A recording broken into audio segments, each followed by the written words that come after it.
As they approached Jerusalem and came to Bethphage on the Mount of Olives, Jesus sent 2 disciples, saying to them, "Go to the village ahead of you, and at once you will find a donkey tied there, with her colt by her. Untie them and bring them to me. If anyone says anything to you, say that the Lord needs them, and he will send them right away." This took place to fulfill what was spoken through the prophet.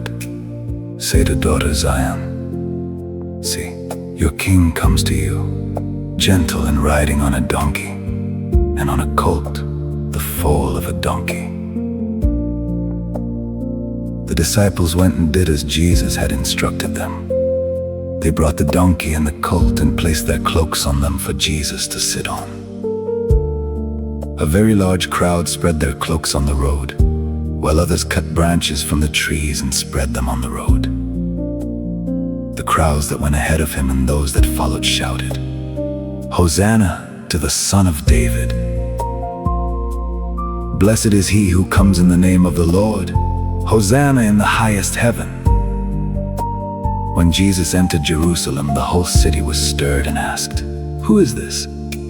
The crowds answered, "This is Jesus, the prophet from Nazareth in Galilee."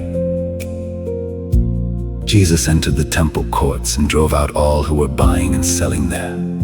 He overturned the tables of the money changers and the benches of those selling doves. "It is written," he said to them, "My house will be called a house of prayer, but you are making it a den of robbers."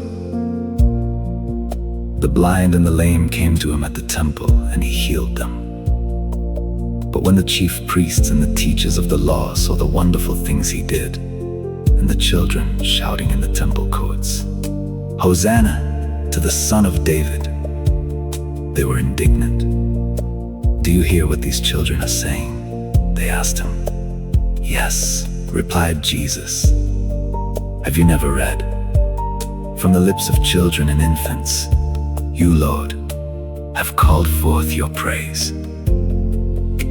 And he left them and went out of the city to Bethany, where he spent the night. Early in the morning, as Jesus was on his way back to the city, he was hungry.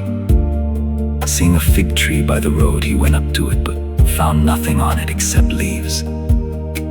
Then he said to it, "May you never bear fruit again." Immediately the tree withered. When the disciples saw this, they were amazed. "How did the fig tree wither so quickly?" they asked. Jesus replied, "Truly I tell you, if you have faith and do not doubt, not only can you do what was done to the fig tree, but also you can say to this mountain, 'Go, throw yourself into the sea,' and it will be done. If you believe, you will receive whatever you ask for in prayer."